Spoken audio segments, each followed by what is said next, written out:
यहाँ पर उन सभी क्रियाओं से जिसकी मदद से हम क्या करते हैं, आंकड़ों को व्यवस्थित ढंग से तैयार करते हैं। यहाँ पर देखो समय अनुसार यानी कि क्रोनोलॉजिकल, ठीक है। उसके बाद क्या होगा, गुणात्मक जिसको क्वालिटेटिव कहते हैं, मात्रात्मक या फिर संख्यात्मक जिसको हम लोग क्या कह सकते हैं, क्वांटिटेटिव या फिर नॉमेरिकल। परीक्षा हुआ है 50 अंक का, उसमें से किसी बच्चे ने लाया होगा मान लो 30 अंक, तो हम इसी चीज को कैसे लिखते हैं कि 30 अंक बच्चे ने लाया है कुल 50 अंक में से। ये 3 श्रृंखलाएं हैं और इसी आधार पर हम लोग आगे चल करके mean, median, mode, correlation, regression वगैरह जो है कैलकुलेट करते हैं। हेलो विद्यार्थियों, कैसे हैं आप सब? उम्मीद करते हैं आप सभी स्वस्थ होंगे, मस्त होंगे। एक शानदार सेशन, दमदार सेशन जैसा आपको चाहिए, बिल्कुल वन शॉट के अंदर यहाँ पर हम लोग सब कुछ कवर करने वाले हैं। कक्षा 11वीं के लिए ये अर्थशास्त्र में हम लोग आज बात करने वाले हैं आंकड़ों का व्यवस्थीकरण यानी कि ऑर्गेनाइजेशन ऑफ डेटा। आंकड़ों को कैसे व्यवस्थित किया जाता है, व्यवस्थित करने के पीछे हमारा उद्देश्य क्या होता है, इन चीजों को हम लोग डिटेल में आज समझने वाले हैं। तो बहुत ही बेहतरीन चैप्टर है और यहां से आपको इंपॉर्टेंस भी समझ आएगा कि सर आखिर हम लोग इस चैप्टर को क्यों पढ़ रहे हैं, ये वास्तविक जीवन के साथ किस प्रकार से जुड़ा हुआ है। तो चलिए यहीं से हम लोग शुरुआत करते हैं और सबसे पहले ये जानने की कोशिश करते हैं कि सर इस चैप्टर के अंदर में आप कौन कौन से टॉपिक को अभी कवर करने वाले हैं, ठीक है ना। तो बहुत ही बेहतरीन चैप्टर है। इसमें हम लोग क्या करेंगे, सबसे पहले वर्गीकरण को जानेंगे। अब चूंकि चैप्टर की शुरुआत जो है व्यवस्थीकरण से हो रहा है, तो सबसे पहले ये जो व्यवस्थीकरण है उसका अर्थ जान लेंगे। अर्थ जानने के बाद यानी कि व्यवस्थीकरण को समझने के बाद हम लोग वर्गीकरण की चर्चा करेंगे, ठीक है ना। और उसके बाद इसका उद्देश्य जानेंगे कि आखिर क्लासिफिकेशन या फिर वर्गीकरण क्यों किया जाता है। फिर हम लोग जानेंगे कि वर्गीकरण का कौन कौन सा आधार है, किस किस प्रकार से हम लोग जो है यहां पर वर्गीकरण कर सकते हैं, इस पर चर्चा होगी। फिर हम लोग वेरिएबल या फिर चर के बारे में जानेंगे और इसके अलग अलग प्रकारों पर भी चर्चा हम लोग करने वाले हैं। और ये जो आपको हम कह रहे हैं चर या फिर वेरिएबल, ये आपको आगे के चैप्टर समझने में बहुत ज्यादा मदद करेगा। सो आप इस कंप्लीट लेक्चर को एक बार देखेंगे तो आपको ये समझ आ जाएगा कि सर ये तो जो है वो बेहतरीन चैप्टर है, ना सिर्फ हमारे यहां पर जो है वो चैप्टर के हिसाब से या फिर अपने सिलेबस के हिसाब से, बल्कि इसलिए भी ताकि हम इसे वास्तविक जीवन के साथ जोड़ करके महत्व को समझ सकें कि आखिर ये वर्गीकरण हमारे जीवन में कितना महत्वपूर्ण स्थान रखता है। सो चलिए इस चैप्टर की करते हैं शुरुआत और सबसे पहले करते हैं उसकी बात जहां से चैप्टर की हो जाती है भाई बिल्कुल बिल्कुल शून्य से शुरुआत। यहां पर देखो हम लोग करेंगे क्या, आंकड़ों का व्यवस्थीकरण यानी कि ऑर्गेनाइजेशन ऑफ डेटा। आंकड़ों को क्या करना है, बिल्कुल व्यवस्थित करना है। पिछली क्लास में हम लोगों ने क्या समझा था, जब हम लोगों ने बात किया था कि सर आंकड़ों का संग्रह करना है, ये चैप्टर अलग था। अब यहां पर हम लोगों ने आंकड़ों का संग्रह करने की बात कर लिया था कि हम लोग प्राथमिक या द्वितीयक आंकड़े तैयार कर सकते हैं। जहां पर आपने प्राथमिक आंकड़ा को समझा था कि अगर कोई अनुसंधान करता है ना, सीधे तौर पर उस क्षेत्र में जाता है जहां से उसे आंकड़ा संग्रह करना है, तो वैसे आंकड़े को हम लोग प्राथमिक आंकड़ा कह रहे थे। लेकिन द्वितीयक आंकड़ा जो है वो सेकेंड हैंड डेटा होता है, छपा छपा आंकड़ा होता है, वो पहले से ही प्रकाशित या फिर अप्रकाशित स्रोत से लिए जा सकते हैं। इसकी चर्चा जो है इससे पहले वाले लेक्चर में हो चुका है। लेकिन अब बात आता है सर व्यवस्थीकरण हम क्यों करें, आंकड़ों को व्यवस्थित करना क्यों जरूरी है।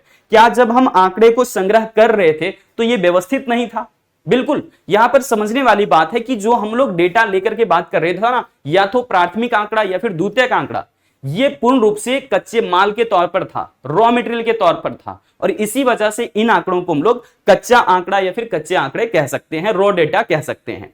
लेकिन अब बात आता है कि उसी आंकड़े को हम सजा सकते हैं और उसे सुंदर बना सकते हैं, वर्गीकरण कर सकते हैं, जिससे कि उसकी सुंदरता में 4 चांद लग जाता है और फिर हम उससे एक अर्थपूर्ण निष्कर्ष निकाल सकते हैं। तो आइए इसकी चर्चा करें। यहां पर कह रहे हैं व्यवस्थीकरण यानी कि आंकड़ों का व्यवस्थीकरण, ठीक है ना। तो आंकड़ों की व्यवस्थीकरण कहने का मतलब है यहां पर उन सभी क्रियाओं से जिसकी मदद से हम क्या करते हैं, आंकड़ों को व्यवस्थित ढंग से तैयार करते हैं, ऐसा प्रस्तुत करते हैं जिससे कि वो समझने योग्य बन जाए, है ना। मतलब आंकड़े जैसे तैसे करके, अगर मान लो रॉ डेटा आपने तैयार किया था, जो भी आपने डेटा कलेक्ट किया था वो सिर्फ रॉ डेटा था, कच्चे आंकड़े थे।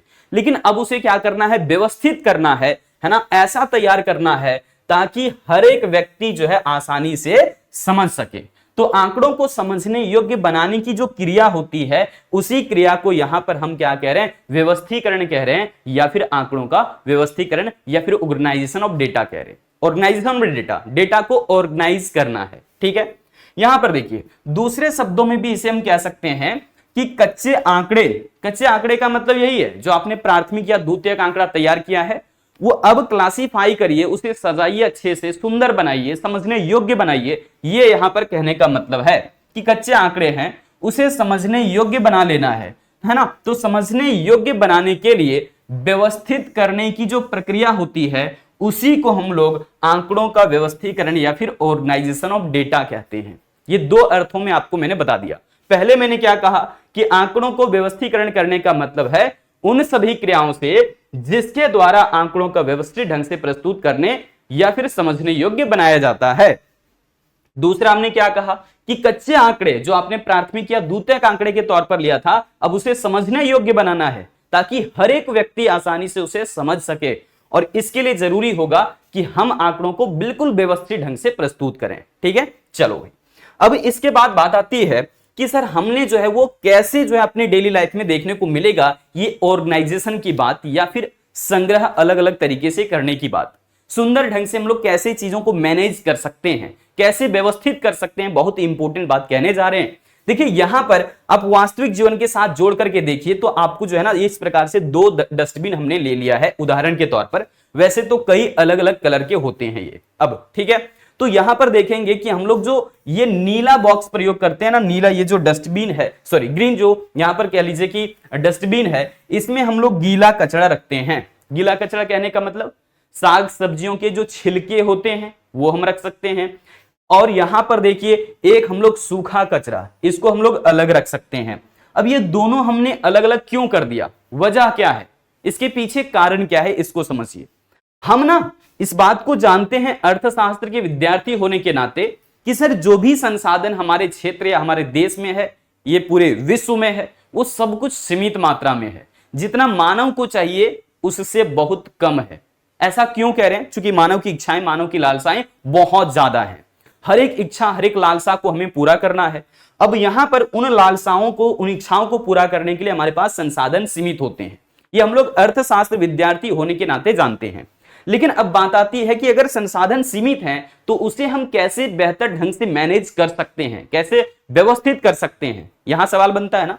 तो इसीलिए हम लोग आंकड़े को यहां पर उसी प्रकार से करते हैं जिस प्रकार से कचरे को अलग अलग किया जा रहा है। ये जो कचरा है देखो, गीला कचरा अलग, सूखा कचरा अलग, ऐसे जो है करके हम लोग क्या फायदा ले सकते हैं, तो हम लोग इन चीजों को रीयूज कर सकते हैं या फिर एक अलग तरीके से इसे जो है वो उपयोग में लाया जा सकता है। जैसे कि अगर आप फल या सब्जियों के छिलके की बात कर लें तो उसे हम दोबारा से कैसे प्रयोग में ला सकते हैं। देखिए उसे खाद या कंपोस्ट तैयार किया जा सकता है जो कृषि भाइयों के लिए बहुत उपयोगी होगा। समझ पा रहे हैं। अगर हमने सूखा कचरा अलग कर दिया तो इसे रिसाइकल किया जा सकता है। आपको पता है न्यूज़पेपर हो, मैगजीन्स हो, या फिर जो है वो पुरानी रफ कॉपियां हो, ठीक है, या फिर जो आजकल जो है ना चाय पीने के लिए अलग अलग जो कप्स बने हुए ना, कागज के कप है ना, तो वो कप भी आप यहाँ पर सूखे कचरे के तौर पर जानेंगे। तो इन सारी चीजों का जो है फिर से रिसाइकल किया जा सकता है और फिर ये हमारे लिए संसाधन के तौर पर बन सकता है। कहीं ये संसाधन बेकार ना हो जाए, नष्ट ना हो जाए, इसीलिए हमें इस प्रकार से अलग अलग क्लासिफाई करना होता है या वर्गीकरण करना होता है। यहां पर भी देखिए क्या मेंशन किया है कि इतना ही तो करना है, गीला सूखा कचरा अलग अलग रखना है। दोनों को क्या करना है, अलग अलग रखना है। तो वास्तविक जीवन के साथ जोड़ करके देखें तो ऑर्गेनाइजेशन ऑफ डेटा यहां पर आपको समझ आ रहा होगा, लेकिन यहां पर डेटा की बात नहीं कर रहे हैं, यहां पर संसाधन व्यवस्थित करने की बात कर रहे हैं। लेकिन अर्थ तो व्यवस्थित ही हमें समझना है ना। तो यहां पर आपने समझ लिया कि व्यवस्थीकरण का सही और शुद्ध अर्थ क्या होता है। अब आती है बात यहां पर कि सर हम क्लासिफिकेशन या वर्गीकरण करना चाहते हैं तो सही अर्थ में वर्गीकरण का क्या मतलब है, आइए जानते हैं। कह रहे हैं कि वह क्रिया जिसके द्वारा आंकड़ों को उनकी समानता अथवा असमानता के आधार पर विभिन्न वर्गों में बांटा जाता है उसे हम वर्गीकरण कहते हैं। देखो भाई सीधी सीधी बात है ना। जब हम लोग आंकड़ा लेंगे तो उसे अलग अलग करेंगे। जैसे मान लो भारत की हम कुल जनसंख्या की बात कर लें तो जनसंख्या में तो महिला भी शामिल हैं और पुरुष भी शामिल हैं। तो इसे हम लोग कैसे जाने कि कितनी महिलाएं हैं देश में और कितने पुरुष हैं? तो हम लोग इस प्रकार से अलग अलग कर सकते हैं। यहां पर हमने जो है वो बना दिया मेल के लिए यानी पुरुषों के लिए, और यहां पर हमने बना दिया फीमेल के लिए। तो यहां से हमें अलग अलग ये पता चल जाएगा कि कितनी जो है वो देश में महिलाएं हैं और कितने पुरुष हैं। समझ आए? कितने मेल हैं कितने फीमेल हैं, ये चीजें हमें पता चल जाता है। कब? जब हम आंकड़ों का वर्गीकरण कर देते हैं। ठीक है, तो यहां से आपको ये मामला समझ आ गया होगा। अब आगे देखिए, दूसरे शब्दों में हम कैसे कह सकते हैं कि वर्गीकरण वह क्रिया है, वैसा काम है जिसके द्वारा समान या फिर असमान आंकड़ों को विभिन्न वर्गों के क्रम में है ना प्रस्तुत किया जाता है। अलग अलग जो है ना हम लोग वर्ग तैयार कर देते हैं, है ना। महिला वर्ग अलग हो गया, पुरुष वर्ग अलग हो गया। अब यहां पर इस तरीके से जब आंकड़े को अलग अलग कर लिया जाता है तो हम आपस में तुलना भी कर सकते हैं कि देश में जो है महिलाएं ज्यादा हैं या पुरुष ज्यादा हैं। ठीक है ना, बच्चे ज्यादा हैं या बूढ़े ज्यादा हैं। तो इससे हमें जो है ना अपनी अर्थव्यवस्था की ताकत और त्रुटि का भी अंदाजा लगता है। अगर देश में ज्यादा युवा वर्ग है ना, तो यहां पर हम सीधे सीधे समझेंगे कि देश की आर्थिक तरक्की बहुत बेहतर ढंग से हो सकती है। जैसे भारत के अंदर में अभी युवाओं की संख्या ज्यादा है ना, तो यहां पर हम कह सकते हैं कि हमारे पास भरपूर अपॉर्चुनिटी है, बहुत अच्छे अच्छे अवसर हैं अभी, है ना, कि हम अलग अलग क्षेत्रों में जाकर के काम कर सकते हैं। कॉम्पिटिटिव इन्वायरमेंट अब जो है ज्यादा देखने को आपको मिलेगा। कहीं ना कहीं अपने बिजनेस या फिर अपने व्यापार को लेकर के आगे बढ़ने की कोशिश होगी, और उस कोशिश में जो है सब कोई कामयाब होगा। वजह क्या होगा? क्योंकि एक अच्छा हेल्दी कंपटीशन होने की वजह से पूरी अर्थव्यवस्था में अच्छी वस्तुएं, अच्छी सेवाएं कम कॉस्ट पर मिल पाती हैं। समझ रहे हैं? तो यहां पर ये जो है आपको अंतर समझ आ रहा होगा, इंपोर्टेंस भी साथ साथ में समझ आ रहा होगा। अब उदाहरण के तौर पर हम ऐसे कह दें कि शिक्षा के आधार पर मान लो कि हमें जनसंख्या को अलग अलग वर्गों में दिखाना है, तो हम कैसे दिखा सकते हैं शिक्षा के आधार पर? तो इसे हम शिक्षित या फिर अशिक्षित दो भागों में बांट सकते हैं। तो शिक्षित और अशिक्षित को हमने अलग अलग कर दिया, तो यहां से समझ आ जाएगा कि देश में कितने जो है वो शिक्षित लोग हैं और कितने अशिक्षित लोग हैं। ठीक है, क्लियर हुआ? अब देखिए यहां पर फायदा क्या होता है, तो हमने आपके लिए नोट कर रखा है, कह रहे हैं कि आंकड़ों का वर्गीकरण होने से आपकी जो बहुमूल्य श्रम है, परिश्रम है, वो बचत होती है। साथ साथ में समय की भी बचत होती है, संसाधन की भी बचत होती है। ये बहुत महत्वपूर्ण बात है। सबसे इंपॉर्टेंट तो ह्यूमन लाइफ में पैसा नहीं बल्कि जो है क्या है, समय है। क्योंकि जब पैसा आ जाता है तो व्यक्ति फिर जो है ना क्या कहता है, मेरे पास समय ही नहीं बच रहा है ना। तो इसका मतलब सबसे इंपॉर्टेंट चीज क्या है मनुष्य के पास? वो है समय, समय की बचत। जिसके पास समय पर्याप्त है ना, अभी इस वक्त लग रहा है सर हम तो खाली बैठे रहते हैं, तो इसका मतलब आप बेरोजगार हो या फिर आप जो है वो कोई काम में लगे नहीं हो, आप किसी काम को कर नहीं रहे हो। ठीक है, तो सीधी सीधी मतलब यही आती है। और हम तो एक ही बात कहते हैं भाई, खाली दिमाग शैतान का घर होता है। सो पढ़ाई करना है, अपने काम को निपटाना है, चाहे तो वो जैसे भी जुड़ाव हो, आपकी आर्थिक क्रियाओं के साथ या फिर पढ़ाई के साथ या फिर समाज सेवा के साथ, देश सेवा के साथ। ठीक है, लेकिन काम जरूर करिए। समय की जब बचत हो जाती है ना, तो हम अपने आप को प्रोडक्टिव ज्यादा बना सकते हैं। सो इस बात को ध्यान रखना। अब यहां पर देखिए, अगर हम आपको रियल लाइफ का एग्जांपल दें वर्गीकरण करने का, तो यहां पर क्या क्या हो सकता है, कुछ हम यहां पर उदाहरण देना चाहेंगे। मान लीजिए कि इस प्रकार से बुक्स अगर रख दिया जाए, ठीक है ना, बुक्स अगर इस प्रकार से रख दिया जाए तो आप क्या करोगे? हम कहेंगे कि कोई एक बुक मुझे जो चाहिए वो खोज करके दो। मैंने कुछ एक स्पेसिफिक किताब जो है आपको बताया कि भाई मुझे यही किताब चाहिए, आप खोज करके दो। तो आपको इसमें ना खोजने में ज्यादा समय लगेगा, क्योंकि एक के ऊपर वो जैसे तैसे करके रख दिया गया है। तो यहां से आप किताबें आसानी से वो खोज नहीं पाओगे जो हम आपको बताएंगे, या फिर आप जो चाहोगे वो आप आसानी से नहीं ढूंढ सकते। लेकिन अगर उसी किताब को अगर हम अलग अलग खांचे में इस प्रकार से सजा करके रख दें, जैसे कि लाइब्रेरी के अंदर में रखा जाता है, तो हम कम समय में आसानी से जिस किताब को चाहें ढूंढ सकते हैं, उसे खोज करके निकाल करके पढ़ सकते हैं। बताइए, अब अगर एक बार हम इस प्रकार की चीजों को ऐसे व्यवस्थित कर दें, तो बताइए आगे हमें कितने लंबे समय तक जो है वो समय बचत करेगा, और ना सिर्फ केवल एक व्यक्ति का बल्कि कई सारे व्यक्तियों के समय बचत करेगा। समझ पा रहे हैं इस इंपोर्टेंस को? तो इसी प्रकार से और भी उदाहरण हम ले सकते हैं। मान लीजिए कि घर में जो सामान है वो जैसे तैसे इधर उधर करके रख दिया है ना, जैसे कि यहां पर मान लीजिए कपड़े हैं, बर्तन हैं, है ना, तो इस प्रकार से खेल खिलौने भी हो सकते हैं, आपकी किताब कॉपियां भी हो सकती है, जैसे तैसे जहां तहां रख दिया आपने तो आपको खोजने में ज्यादा समय लगता है। कई बार आप कहते हो मम्मी मिल तो नहीं रहा सामान, खोज करके जरा दे दो। क्यों, वजह क्या है? क्योंकि हमने जो है वो चीजों को व्यवस्थित ढंग से नहीं रखा है। लेकिन अगर उसी चीज को हम ऐसे व्यवस्थित कर दें कि हाँ भाई इस कमरे में जो है यहाँ पर हमारा जो है कपड़ा रहने वाला है, यहाँ पर जो है वो हमारे जो है वो किताब कॉपियां रहने वाली है, यहाँ पर जो है फलानी वस्तु रहने वाली है, यहाँ पर हम जो है वो बेड अपना लगाएंगे, यहाँ पर जो है खाना पीना तैयार होगा। समझ पा रहे हो? तो इस तरीके से सारी चीजें जब व्यवस्थित कर ली जाती है तो इसका जो है फायदा आपको देखने को रियल लाइफ में मिलता है कि हम अपना समय बचत कर पाते हैं और हमारे घर जो है ना वो सुंदरता आने की चार चांद लग जाती है। जहां हम चीजों को अटपटांग इधर उधर रख देते हैं, उसी चीज को अगर हम इस प्रकार से व्यवस्थित कर लें जैसे मैंने आपको अभी बताया, तो क्या होता है हमारे साथ, तो हमारे घर में अगर कोई नए मेहमान आएंगे वो भी देखते हैं भाई बहुत अच्छे से सजा करके रखा है, उन्हें भी देखने में अच्छा लगता है ना, और हमें दिन प्रतिदिन तो अच्छा लगता ही है वो चीजें, ठीक है, और समय की बचत तो होती ही है। तो समझ रहे हैं वर्गीकरण का कितना ज्यादा महत्व है हमारे जीवन में।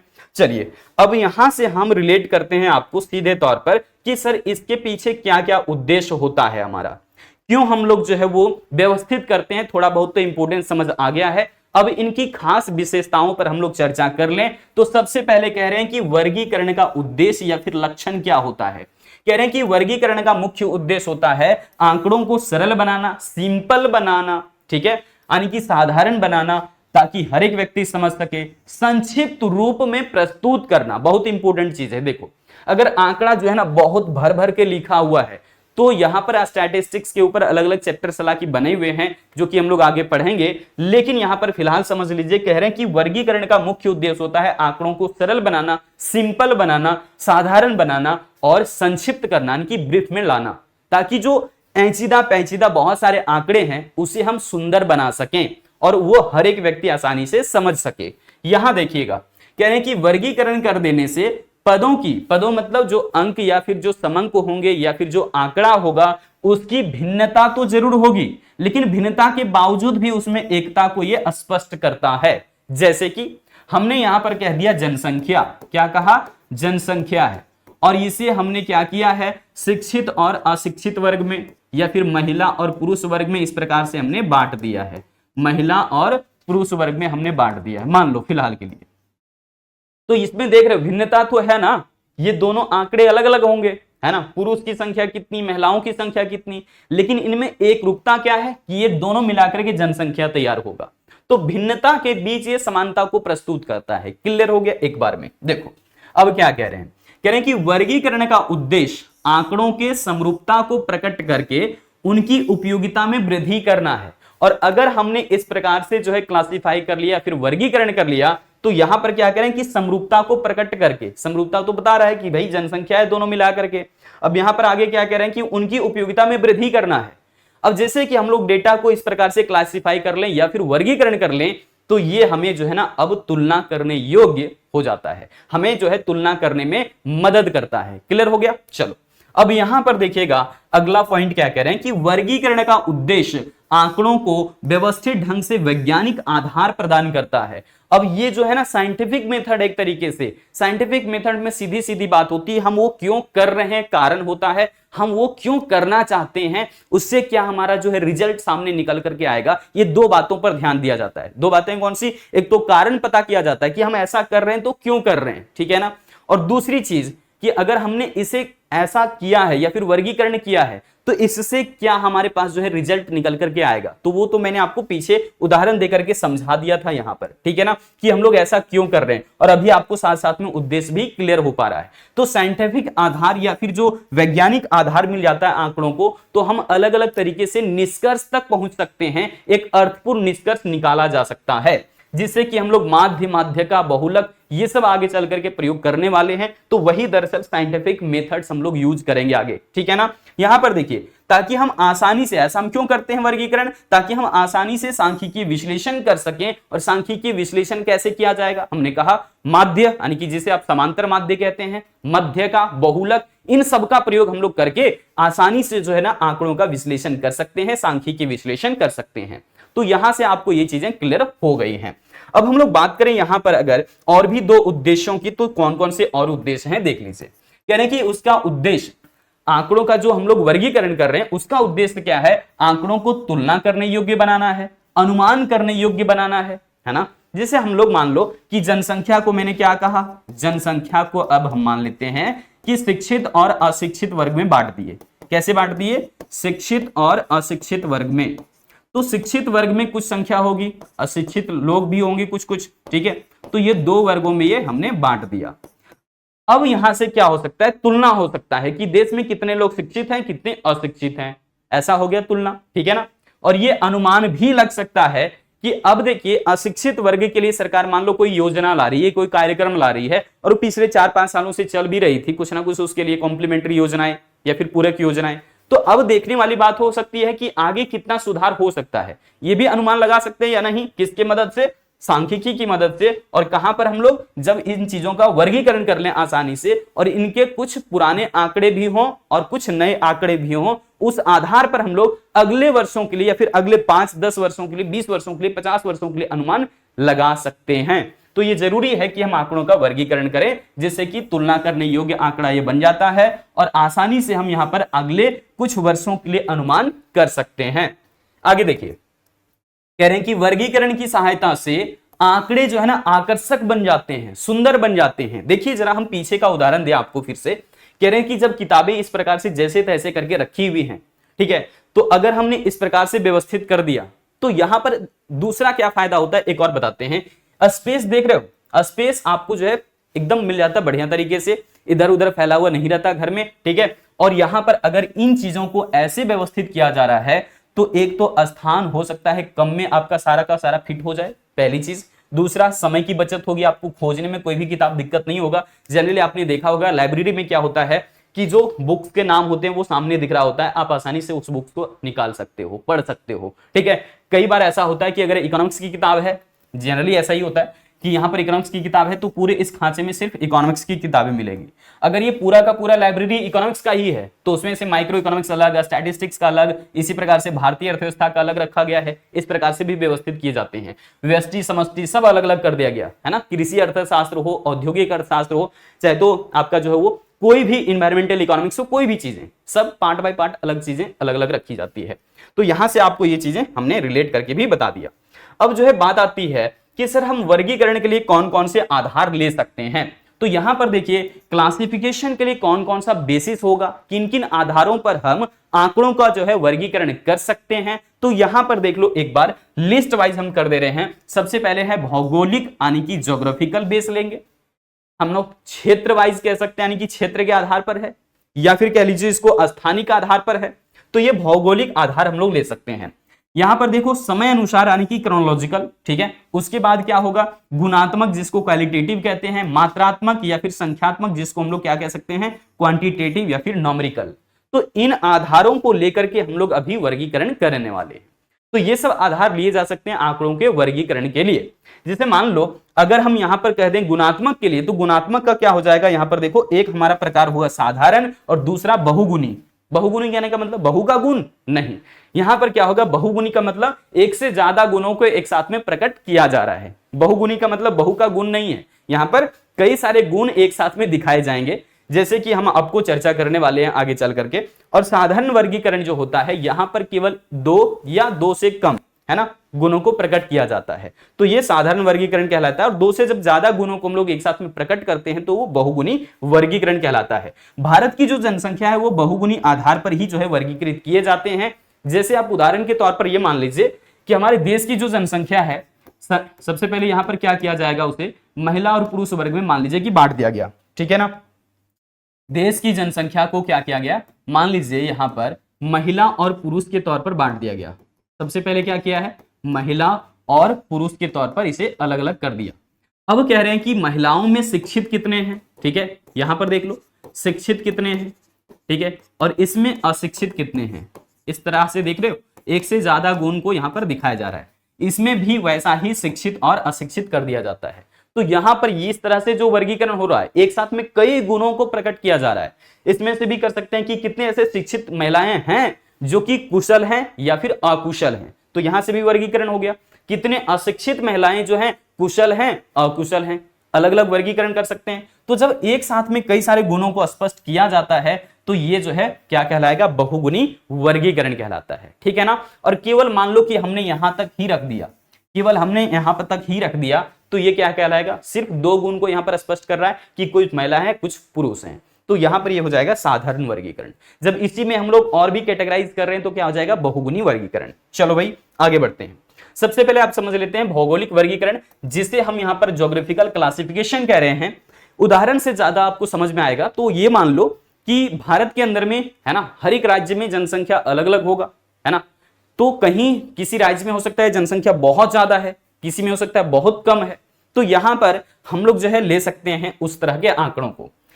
देखिए यहां पर उदाहरण और भी अलग तरीके से लिया गया है। कह रहे हैं कि जब आंकड़ों का वर्गीकरण स्थान या फिर क्षेत्र के आधार पर किया जाता है तो ऐसे वर्गीकरण को हम लोग भौगोलिक वर्गीकरण कहते हैं या फिर ज्योग्राफिकल क्लासिफिकेशन कहते हैं।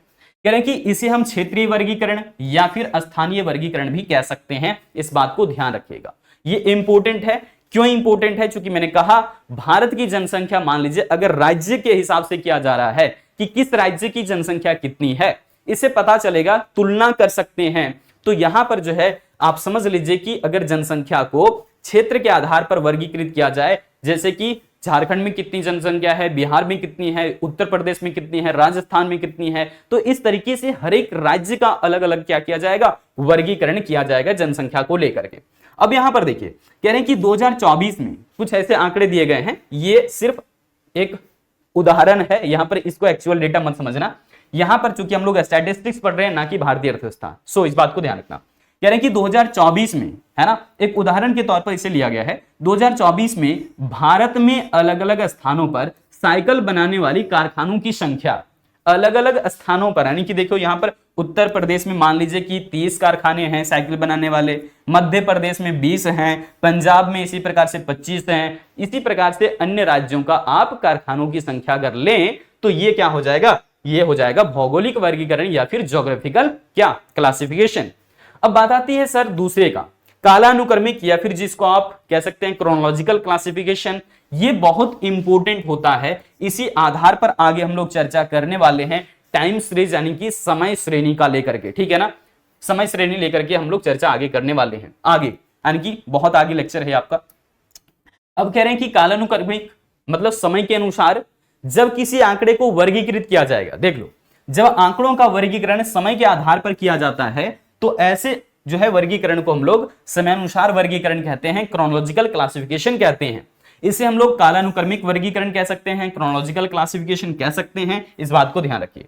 अब भारत की जनसंख्या को अगर आप ले लें वर्ष के अनुसार, जैसे भारत में प्रत्येक 10 वर्षों के जो है अंतराल पर जनगणना होता है, तो यहां पर 1991 की अगर हम जनसंख्या ले लें, हालांकि ये तो हमने एक्चुअल डेटा ही ले लिया है, तो यहां पर देखिए 1991 में अगर बात करें तो 81.8 करोड़ की जनसंख्या थी, लेकिन 2001 में जनसंख्या देखिएगा तो 102.7 करोड़ जनसंख्या हो गई। 2011 में फिर कितना हो गया, 121.07 करोड़ ऐसे कुछ है, तो आप देख लेना। तो यहां पर 121 करोड़ की जनसंख्या मतलब 2011 में, 2001 में जो है 102.7 करोड़, 1991 में 81.8 करोड़। तो ये जो जनसंख्या दिखाया जा रहा है आपको अलग अलग अलग अलग वर्षों में, ये क्या है, ये प्रत्येक 10 वर्षों में भारत की जनसंख्या जो है दिखाई जा रही है। तो इस तरीके से जब जनसंख्या को या फिर किसी भी आंकड़ों को प्रस्तुत किया जाएगा लेकिन उसमें वर्ष जरूर रहेगा, तो आप समझ लीजिए वो क्या है, कालानुक्रमिक वर्गीकरण है। इस बात को दिमाग में बैठा लीजिए, ठीक है।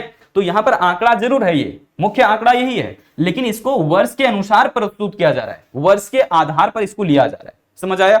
यहां पर आप देखेंगे तो यहां भी क्या किया गया है, ये डेटा हमारा है, ये हमारा ओरिजिनल डेटा है कि हम जो है वो क्या करें, आंकड़ों की संख्या दिखा यानी कि कारखानों की संख्या दिखा रहे हैं। तो ये जो स्थान बताया जा रहा है, स्थान के अनुसार ये आंकड़ा है, इसका मतलब यहां पर स्थानिक वर्गीकरण या भौगोलिक वर्गीकरण कहिए। अब यहां पर हमने क्या कहा कि समय के अनुसार बात किया जा रहा है।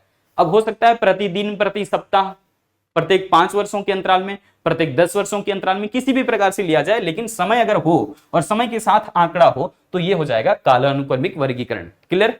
चल अब हम लोग यहां पर बात करते हैं अगला, गुणात्मक वर्गीकरण आपके लिए ज्यादा इंपॉर्टेंट है, जो कि मैनीफोल्ड या फिर बहुगुणी, ठीक है ना। तो यहां पर देखिएगा कह रहे हैं कि गुणात्मक वर्गीकरण, ये गुणात्मक में क्या होगा, या तो विशेषता को प्रकट करेगा या फिर कोई ना कोई गुण बताएगा। जैसे देखो कह रहे हैं कि जब आंकड़ों का वर्गीकरण विशेषताओं या गुणों के आधार पर किया जाता है तो उसे हम लोग गुणात्मक वर्गीकरण कहते हैं।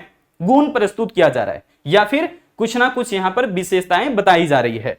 अब कह रहे हैं कि व्यवसाय के आधार पर मान लो अलग अलग आपने बांट दिया, जैसे भारत की जो है कुल जनसंख्या को अगर व्यवसाय के आधार पर बांटा जाए तो हो सकता है कि कुछ लोग कृषि क्षेत्र में काम करें, उसकी जनसंख्या ले सकते हैं कि कितने लोग हैं जो कृषि क्षेत्र में कार्य कर रहे हैं।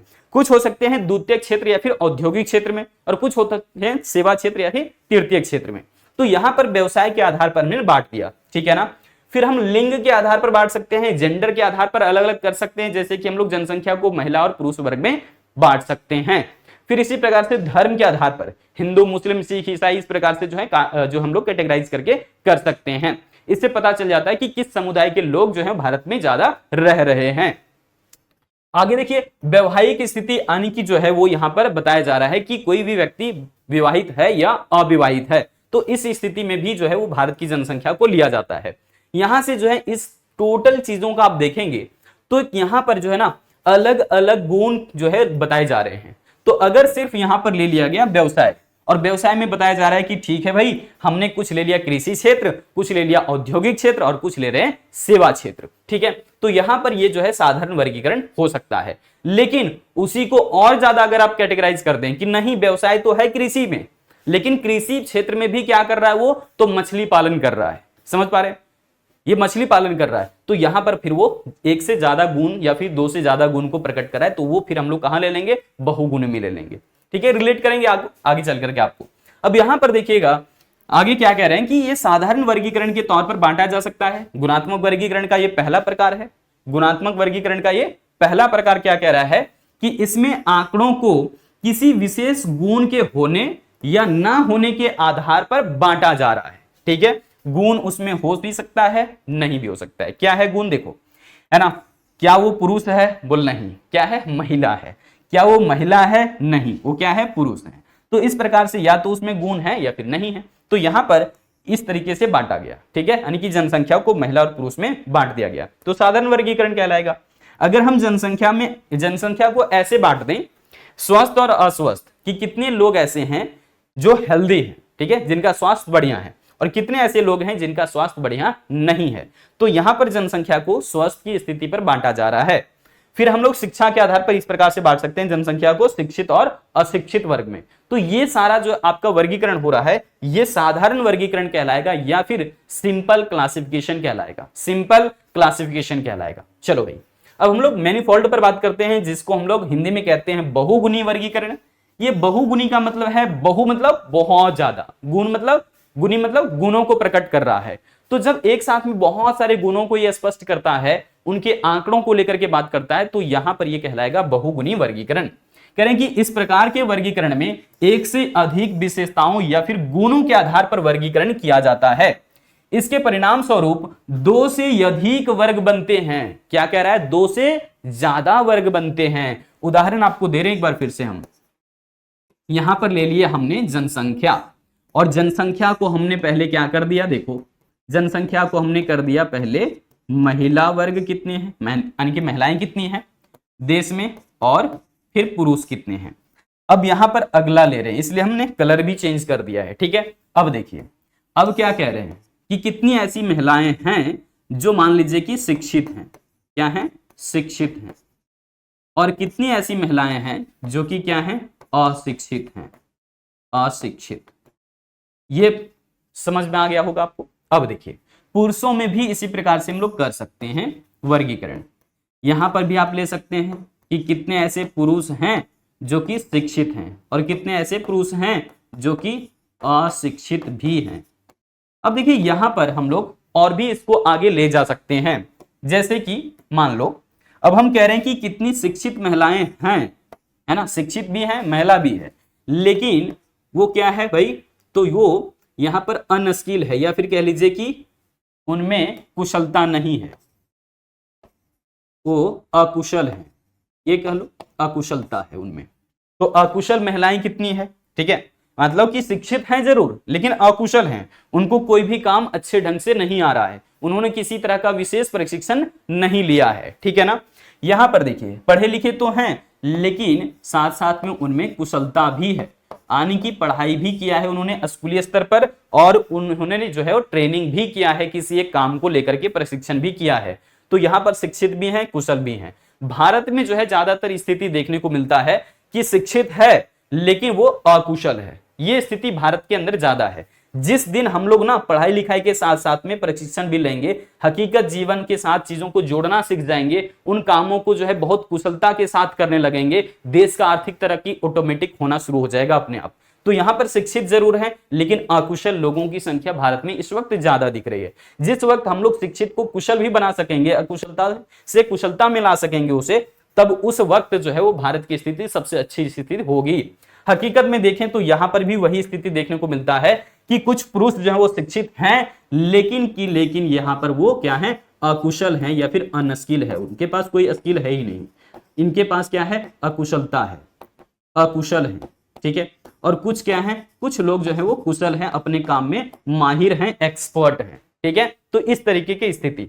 अब देखिए यहां पर हम ले सकते हैं फिर उसी प्रकार से कि कितने ऐसे जो हैं वो पुरुष हैं जो कि अकुशल हैं, क्या है वो, अकुशल हैं, लेकिन कितने ऐसे पुरुष हैं जो कि किसी ना किसी काम में वो कुशल हैं या फिर माहिर हैं। तो इस तरीके से आपको मैंने ये चीजें बता दिया है, सब कुछ आपको स्पष्ट हो गया होगा कि किस प्रकार से दो से ज्यादा गुणों को एक साथ में प्रकट किया जा रहा है। जब इस प्रकार से वर्गीकरण किया जाएगा आंकड़ों को, तब हम इसको क्या कहेंगे, बहुगुणी वर्गीकरण कहेंगे या फिर मैनीफोल्ड क्लासिफिकेशन कहेंगे। अब यहां पर उदाहरण देने की आपको जरूरत नहीं है एक्स्ट्रा से, लेकिन कंसेप्ट क्लैरिटी के लिए एक बार फिर से हम आपको दिखा रहे हैं। देखिए ये आप तरीका ले सकते हैं। अगर कहें क्या सर हम जनसंख्या को केवल महिला और पुरुष वर्ग के साथ ही ऐसे जो है वो वर्गीकरण करके शुरुआत कर सकते हैं, तो ऐसा बिल्कुल भी नहीं है। कहीं से भी शुरुआत करिए, बस दो से ज्यादा गुण प्रकट होने चाहिए। तो कह रहे हैं मील के मजदूरों की संख्या यहां पर ले लिया गया है, ठीक है ना। मील के मजदूर जितने भी होंगे उसे दो वर्ग में बांटा जा रहा है। देखिए कुछ मजदूर जो है वो क्या है, कुशल हैं, और कुछ मजदूर क्या है, अकुशल हैं।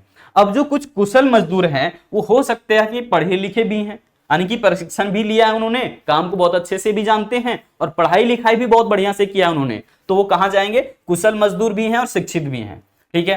अब हो सकता है कि कुछ लोग जो हैं कुशल जरूर हैं, काम में माहिर जरूर हैं, एक्सपर्ट जरूर हैं, लेकिन उन्होंने जो है पढ़ाई लिखाई स्कूली स्तर पर नहीं करा है, ठीक है ना। तो इसका मतलब वो कुशल जरूर हैं, काम में एक्सपर्ट है। आपने भी देखा होगा कुछ लोग जो है ना फर्नीचर बहुत अच्छे तैयार कर देंगे, सोफा कुर्सी ये सब जो है ना लकड़ी के बहुत बढ़िया बना देते हैं, लेकिन उनसे पूछिए कि भाई आपने कितनी पढ़ाई लिखाई करी है स्कूली स्तर पर, कहेंगे नहीं मैंने तो स्कूल भी नहीं देखा है। लेकिन फिर उनके काम देखिए, उनका काम बोलता है भाई वहां पर। तो यहां पर हम क्या कह रहे हैं कि वो कुशल जरूर होते हैं लेकिन वो अशिक्षित होते हैं, ठीक है ना। यहां पर ये समझ आ गया। अब क्या है यहां पर देखो, कुछ लोग अकुशल हैं, मतलब वो किसी काम को विशेष तौर पर नहीं जानते, किसी विशेष तरह का प्रशिक्षण उन्होंने काम में नहीं ले रखा है, लेकिन वो शिक्षित हैं, पढ़े लिखे हैं। अब सोचिए पढ़े लिखे लोगों को तो कुशलता होनी चाहिए, लेकिन ऐसा जरूरी नहीं होता, क्योंकि जो कुशलता वाली बात है ये प्रशिक्षण से आता है, और जो हम लोग शिक्षित और यहाँ पर शिक्षित कह रहे हैं वो कहां से आता है, स्कूली शिक्षा से आता है। अंतर समझ में आ रहा है। चलिए अब यहां पर देखिएगा कुछ लोग जो है वो अशिक्षित भी हैं और वो अकुशल भी हैं। इनके लिए समस्या ज्यादा खतरनाक है। इनके लिए गंभीर समस्या क्या है कि वो पढ़े लिखे भी नहीं हैं और उन्होंने किसी विशेष तरह का प्रशिक्षण भी नहीं लिया है। भारत में अगर ऐसी जनसंख्या आ जाएगी तो फिर से जो है वो चरम सीमा पर गरीबी, बेरोजगारी सब कुछ पहुंच जाएगा। समझ पा रहे हैं। हमारी स्थिति अभी क्या है कि हमारे यहां पर जो है ना पढ़े लिखे लोग भी हैं और कुछ लोग क्या है, अकुशल हैं। क्या है, अकुशल है, यानी कि कहां पर जाएगा, पढ़े लिखे लोग भी हैं और वो अकुशल भी हैं। ये स्थिति भारत में ज्यादा है, ठीक है। चलो अब यहां पर देखिए, अब कुछ शिक्षित जो लोग हैं वो ग्रामीण क्षेत्र में रहते हैं, यानी कि जो कुशल भी हैं, पढ़े लिखे भी हैं और ग्रामीण क्षेत्र में रह रहे हैं। तो इस प्रकार से वर्गीकरण किया गया। कुछ लोग कुशल हैं, पढ़े लिखे हैं, लेकिन वो शहर में रहते हैं, शहरी क्षेत्र में रहते हैं। अब यहां पर ऐसे कर सकते हैं कि कुशल तो हैं लेकिन अशिक्षित हैं, और अशिक्षित हैं तो कहां है वो, मान लीजिए कि ग्रामीण क्षेत्र में है। अब कुछ लोग ऐसे भी हो सकते हैं कि कुशल हैं, अशिक्षित हैं, लेकिन कुशल तो हैं लेकिन अशिक्षित हैं, लेकिन कहां रहते हैं, शहर में रहते हैं, ठीक है। अब जरूर नहीं होता कि हर शहरी बच्चा जो है पढ़ा लिखा हो, है ना। उन्होंने किसी विशेष तरह का प्रशिक्षण ले लिया, बस काम कर रहे हैं, स्कूली स्तर पर उन्होंने किसी विशेष तरह का पढ़ाई नहीं करा है, ठीक है ना। चलो भाई चलो आगे बढ़ते हैं। सब कुछ यहां से क्लियर हो चुका है, तो एक एक करके अब यहां से हम लोग जाते हैं मात्रात्मक वर्गीकरण के ऊपर। जिसको हम लोग क्वांटिटेटिव क्लासिफिकेशन कहते हैं या फिर न्यूमेरिकल क्लासिफिकेशन भी कह लेते हैं, ठीक है ना। ये देखिएगा यहां पर हमने क्या कहा है कि मात्रात्मक वर्गीकरण है। क्या है ये? मात्रात्मक वर्गीकरण, यानी कि इसको हम लोग कह रहे हैं क्या? Quantitative classification. क्वांटिटी की बात हो रही है, मात्रा की बात हो रही है। तो हमेशा से यहां पर एक चीज ध्यान रखना होगा कि जब वर्गीकरण किया जाएगा आंकड़ों का, या तो ऊंचाई को लेकर के, यहां पर भार को लेकर के, आयु या फिर आपकी जो कह सकते हैं एज है उसको लेकर के, उसके बाद छात्रों का अंक, मान लीजिए परीक्षा हुआ है विद्यार्थियों का स्कूल में और उसमें से कुछ ना कुछ अंक विद्यार्थियों को प्राप्त हुए हैं, तो वो अंक यहां पर बात कर रहे हैं। तो अंक हो या फिर आयु हो, भार, ऊंचाई, इन आधारों को लेकर के अगर आंकड़ों का वर्गीकरण किया जाता है तब हम इसी को कहते हैं क्या? मात्रात्मक वर्गीकरण कहते हैं। क्या कहते हैं? मात्रात्मक वर्गीकरण कहते हैं। अब ये बच्चा देखो, बच्चा तो आधा ही मैंने दिखाया है, तो बच्चा ये देखो, ये अपनी हाइट को मेजर कर रहा है ना। बच्चा अपनी हाइट को मेजर कर रहा है, माप रहा है ना, मेरी लंबाई कितनी है। तो यहां पर इस चीज को समझ सकते हैं कैसे लिखा जाएगा? संख्या के तौर पर लिखा जाएगा, है ना। ये ब्लैंक है बिल्कुल, लेकिन आपको यहां पर हम आपको उदाहरण देना चाहेंगे कि आप मान लीजिए यहां पर हैं, ठीक है ना, स्माइल करते हुए थोड़ी सी, है ना। अब यहां पर हैं तो आप देख लीजिए अपना जो है वजन मेजर कर रहे हैं। मान लो हमने जो है यहां पर मशीन लगा दिया है, ठीक है ना, वेट बताने वाली मशीन, है ना, आपका वजन बताने वाली मशीन। आप यहां पर खड़े हो गए और आसानी से अपना वजन कर रहे हो कि हमारी वजन कितनी है। क्या हो गया ये भाई? तो यहां पर भी आप अपनी वजन को या फिर भार को माप रहे हो। इसी प्रकार से आपकी कुछ ना कुछ एज होगी या फिर उम्र होगी, ये भी संख्या के तौर पर ही लिखा जाएगा, है ना। या फिर मान लो कि छात्रों का अंक है, प्राप्तांक, मान लो परीक्षा हुआ है 50 अंक का, उसमें से किसी बच्चे ने लाया होगा मान लो 30 अंक, तो हम इसी चीज को कैसे लिखते हैं कि 30 अंक बच्चे ने लाया है कुल 50 अंक में से, ठीक है। तो ये जो अंक व्यक्त किए जाते हैं या फिर ये सब चीजें जो यहाँ पर वर्गीकरण किया जा रहा है, ये कहीं ना कहीं या तो ऊंचाई है या फिर भार है या फिर आयु है या फिर छात्रों का अंक है, इस प्रकार से इसको लिया जा रहा है। तो आप इसको क्या कहेंगे? मात्रात्मक वर्गीकरण कहेंगे, ठीक है। चलो भाई, तो अब बढ़ते हम लोग आगे। यहां पर देखिए, अब हम लोग बारंबारता को जानेंगे या फिर फ्रीक्वेंसी को जानेंगे। हमने वर्गीकरण को देख लिया, किन किन आधारों पर हमने चर्चा किया है, ठीक है। तो सबसे पहले यहां पर देख लीजिए एक बार क्या कह रहे हैं। वर्गीकरण का आधार क्या था? भौगोलिक यानी कि क्षेत्र के आधार पर, जिसको हम स्थानिक वर्गीकरण भी कह रहे थे। समयानुसार वर्गीकरण, जिसपे आगे हम लोग टाइम सीरीज या फिर जो है वो इसके लिए एक क्वेश्चन पढ़ने वाले हैं। फिर गुणात्मक वर्गीकरण यानी कि क्वालिटेटिव, फिर है इसमें दो प्रकार, साधारण और बहुगुणी। और यहां पर देख लीजिए लास्ट में हमने क्या देखा? मात्रात्मक या फिर संख्यात्मक वर्गीकरण। अब हम लोग यहां पर चर्चा करते हैं कि बारंबारता या फिर जो हमारे फ्रीक्वेंसी है ये क्या होता है। फ्रीक्वेंसी हम कहते किसको हैं, आवृत्ति किसको बोला जाता है। तो देखिए यहां पर कई बार ऐसे होता है, मान लो कि हम यहां पर अंक दे दिए, ठीक है। मान लेते हैं कि स्कूल में जो है वो 5 बच्चे हैं। कितने बच्चे हैं? 5। और 5 बच्चों ने जो है वो 50 अंक का टेस्ट दिया है। 5 बच्चों ने कितने अंक का टेस्ट दिया है? 50 अंक का। तो किसी का जो है यहां पर मान लीजिए कि 50 में से आया है 20 नंबर, ठीक है ना। किसी ने लाया 50 में से जो है वो मान लो 10 नंबर, किसी ने लाया 50 में से 50 नंबर, ऐसा भी हो सकता है। किसी ने लाया 40 नंबर 50 में से, ठीक है। तो 50 में से 40 नंबर लाया। तो इस तरीके से हमने जो है वो 4 बच्चों का व्यक्त कर दिया। एक और ले लेते हैं, किसी ने मान लो लाया 30 नंबर, या फिर मान लो यहां पर 40 नंबर, फिर से ले लेते हैं 40, कितना लाया? 50 में से। तो यहां पर देख रहे हो, यहां पर जो है क्या हो रहा है कि ये जो बच्चा है 50 में से 20 नंबर लाया, ये दूसरा बच्चा 50 में से 10 नंबर लाया, तीसरा बच्चा 50 में से 50 नंबर लाया है, चौथा बच्चा यहां पर देख रहे हैं 50 में से 40 लाया, और पांचवा बच्चा भी 50 में से 40 नंबर लाया है। अब यहां पर बता दीजिए कि एक ऐसी संख्या है जो कि 2 बार आया है, तो कह रहे हैं सर 40 दो बच्चों ने लाया है। तो इसी चीज को दरअसल कैसे व्यक्त किया जाता है, आइए बताते हैं। यहां पर सबसे पहले लिख लिया जाएगा इस प्रकार से करके, मान लो किसी ने 10 नंबर लाया था, ठीक है, तो अंक ये था उसका। लेकिन हम यहां पर लिख सकते हैं क्या? विद्यार्थियों की संख्या, यानी कि कितने विद्यार्थी थे जिन्होंने 10 अंक प्राप्त करा, तो मात्र एक विद्यार्थी था। 20 अंक प्राप्त करने वाला कितना विद्यार्थी था? एक। 30 अंक प्राप्त करने वाला कितना विद्यार्थी था? एक। लेकिन 40 अंक प्राप्त करने वाला कितना विद्यार्थी था? 2। तो यहां पर किसी का भी आवृत्ति अगर इस प्रकार से 2 या 2 से ज्यादा दिखेगा, 5, 10, तब हमें खास करके इसकी जरूरत पड़ती है। लेकिन फिलहाल समझ लीजिए कि यहाँ पर आवृत्ति का मतलब क्या है। तो देखो ये 40 40 दो बार दिखाया जा रहा था ना, 2 बार दिखाया जा रहा था, तो उसी के लिए हमने यहाँ पर क्या किया है, 2 लिख दिया है। तो इसी को हम लोग क्या बोल रहे हैं, यहाँ पर दिखा रहे हैं विद्यार्थियों की संख्या के तौर पर, और इसी को हम लोग बोल रहे हैं बारंबारता। यानी कि ये जो 40 है वो 40 अंक लाने वाले विद्यार्थियों की संख्या कितनी है, 2 है। ठीक है, चलो अब यहां पर आइए, कह रहे हैं क्या कि दिए हुए आंकड़ों में एक विशेष प्रेक्षण, प्रेक्षण का मतलब होता है आप कह लो अंक, जो ये सब दिया है ना, यही सबको कहते हैं प्रेक्षण।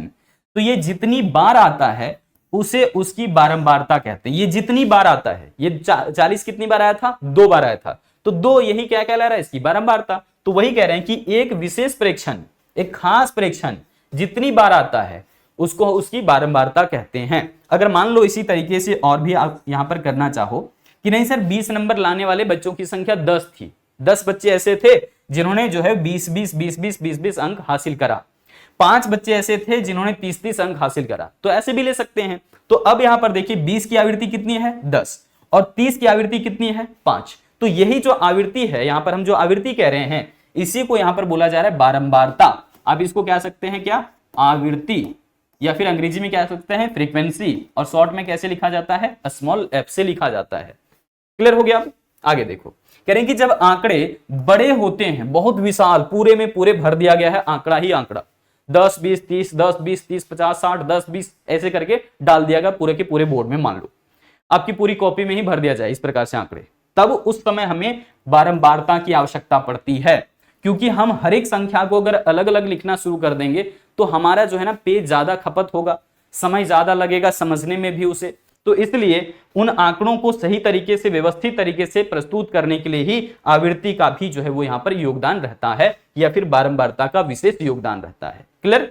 अब देखिए, तो कह रहे हैं कि जब आंकड़े बड़े होते हैं तो उन्हें समूहों में व्यवस्थित किया जाता है, अलग अलग ग्रुप बना दिया जाता है कि 40 नंबर लाने वाले बच्चों की संख्या कितनी थी, 2, 30 नंबर लाने वाले बच्चों की संख्या कितनी, 50। तो देख रहे वर्ग कर दिया गया है, ठीक है ना, मतलब 40 नंबर लाने वाला बच्चा अलग वर्ग में है, 30 नंबर लाने वाला बच्चा अलग वर्ग में है, और 20 नंबर लाने वाला बच्चा अलग वर्ग में है।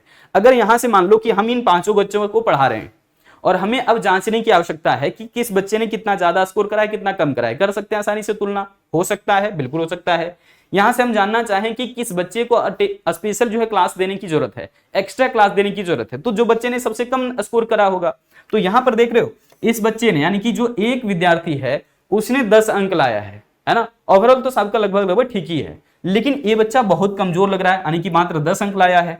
तो इस पर स्पेशल हमें फोकस करना पड़ेगा। सांख्यिकी इन्हीं चीजों को जो है यहाँ पर बताने की कोशिश करता है, ठीक है ना, बारंबारता इन्हीं चीजों को व्याख्या करने की यहाँ पर कोशिश कर रहा है कि कितने बच्चे किस हालत में है, या फिर कितनी जनसंख्या किस स्थिति में जी रहा है। तो उसके लिए जरूरी होता है बारंबारता को जानना।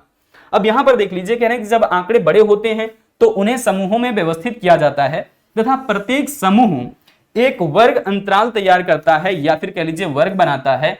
इसके जो है वो कह लीजिए वर्ग विस्तार कहलाता है। ये क्या कहलाता है, वर्ग विस्तार। अब इन चीजों को यहां पर अलग अलग संख्या को लेकर के बात किया जा रहा है। हम इसका जो है अलग अलग ग्रुप भी बना सकते हैं, समूह भी बना सकते हैं। इसकी चर्चा जो वो अगले क्लास में फिर से डिटेल में जरूर होगी, ठीक है ना।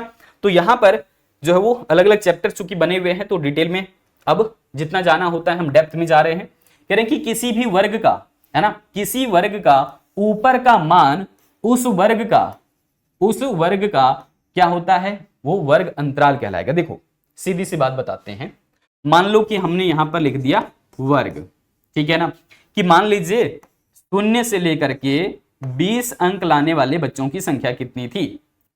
हम ऐसे मान लो थोड़े समय के लिए सजा देते हैं, ठीक है, थोड़े समय के लिए हम सजा देते हैं इस प्रकार से, मान लो 10 20 30 40। यहां पर हम कर देते हैं विद्यार्थियों की संख्या, विद्यार्थियों की संख्या, ठीक है ना, ये हो गया। अब हम यहां पर क्या कर रहे हैं, देखिएगा, यहां पर हम कर रहे हैं कि 10 अंक लाने वाले बच्चे मान लो कि 1 है, 20 अंक लाने वाले बच्चों की संख्या कितनी है, तो मान लेते हैं कि 5 है, ठीक है। यहां पर 30 अंक लाने वाले बच्चों की संख्या 2 है, 40 अंक लाने वाले बच्चों की संख्या मान लीजिए कि 6 है। अब इसी चीज को अगर हम वर्ग में ढालना चाहें तो वर्ग भी इसके लिए हम बना सकते हैं। जैसे देखो यहां पर अब हम कर दिए कि 0 से बताओ 10 अंक लाने वाले बच्चों की संख्या, या फिर सीधा कर देते हैं हम 20 अंक लाने वाले बच्चों की संख्या, और फिर 20 से ज्यादा लेकिन 40 से कम अंक लाने वाले बच्चों की संख्या। अब फिर आगे कर सकते हैं 40 से ज्यादा लेकिन 60 से कम अंक लाने वाले बच्चों की संख्या। ठीक है, इस तरह से ले लिया हमने। अब चूंकि मैक्सिमम जो है वो टेस्ट कितने अंक के हुए हैं, 50 अंक के, तो हमने इसीलिए लिमिटेशन उसका 60 रखा है। या चाहे तो इसको 55 भी कर सकते हैं या फिर 50 से थोड़ा बहुत ज्यादा रख सकते हैं। अब देखिए यहां पर हमने इसके लिए आवृत्ति कैसे बनाना है। अब बच्चों की संख्या को हम कैसे करेंगे यहाँ पर व्यक्त, सो ध्यान देना। यहां पर हम कर रहे हैं क्या कि हमने ले लिया है 10 अंक लाने वाले बच्चों की संख्या कितनी है, 1। 20 अंक कितने बच्चे ने लाया है, 5 बच्चों ने।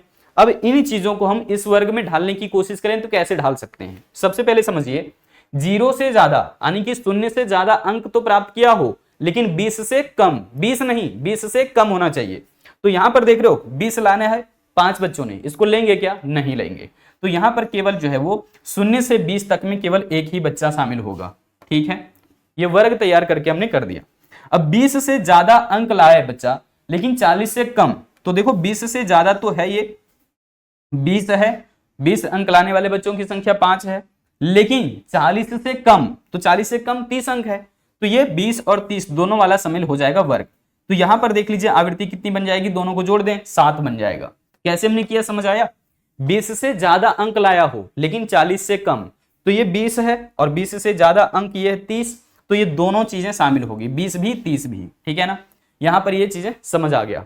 अब 40 से 60, 40 से ज्यादा अंक लाया हो लेकिन 60 से कम, तो देखो 40 से ज्यादा अंक कोई है क्या यहाँ पर, केवल 40 वाला ही है, 50 की तो बात ही नहीं करा है मैंने यहाँ पर। ठीक है, तो आप ले सकते हैं केवल और केवल 6 बच्चे। अगर यहाँ पर हम ऐसे कर देते कि चलो 50 अंक लाने वाले बच्चे की संख्या मान लीजिए 4 है, तो हम क्या करते हैं अब बताइए, 40 से 60 में जब जाते तो यहाँ पर 40 का भी हम शामिल कर लेते 6 बच्चा, प्लस में 50 लाया है जो बच्चा ना 4 अंक, वो भी हम यहाँ पर शामिल कर लेते, यानी कि 4 बच्चों ने लाया है, सॉरी। तो यहाँ पर टोटल कितना हो जाता 10, क्योंकि 10 ऐसे बच्चे हैं जिन्होंने 40 से ज्यादा या फिर 40 और 50 नंबर हासिल करा है, या फिर 55 नंबर हासिल करा है, 52 नंबर हासिल करा है, तो वो सब चीजें हम यहाँ पर शामिल कर सकते हैं। ठीक है ना, 59 नंबर तक आता तो भी शामिल कर लेते हैं, लेकिन मैक्सिमम चूंकि टेस्ट 50 नंबर का ही हुआ है इसलिए मैंने यहां तक लिया था। चलिए, तो ये समझ आ गया कि हम वर्ग भी तैयार कर सकते हैं। अब इस वर्ग की बात अलग है, थोड़ी सी समझना। यहां पर जो ये वर्ग तैयार हुआ है, ये पहला वर्ग है, ये दूसरा वर्ग, उसी प्रकार से ये तीसरा वर्ग। तो इस तरह से कई सारे वर्ग बनाए जा सकते हैं, लेकिन इस वर्ग की खासियत अब क्या है कि यहां पर ये वर्ग जो है ना 2 सीमाओं के साथ बंधा हुआ है। एक हमारा ये जो सीमा है 0 से शुरू हुआ है और मैक्सिमम कहां तक जाएगा, अधिकतम कहां तक जाएगा, 20 तक। तो इसलिए 0 जो यहां पर है ये कहलाएगा निम्न सीमा। क्या कहलाएगा, निम्न सीमा कहलाएगा। इस वर्ग का ये निम्न सीमा है, और इस वर्ग का ये जो 20 है ना ये ऊपरी सीमा है। तो ये निम्न सीमा, ये ऊपरी सीमा है ना, ये निचली सीमा, ये ऊपरी सीमा, ये L1 ये L2 कहलाएगा। यहां पर भी देखिए इस वाले वर्ग में यानी कि 20 से 40 वाले वर्ग में 20 क्या है, निम्न सीमा है, लेकिन 40 क्या है, ऊपरी सीमा है या फिर अपर लिमिट है। क्लियर, चलो तो यहां पर अब हम लोग बात करते हैं आगे।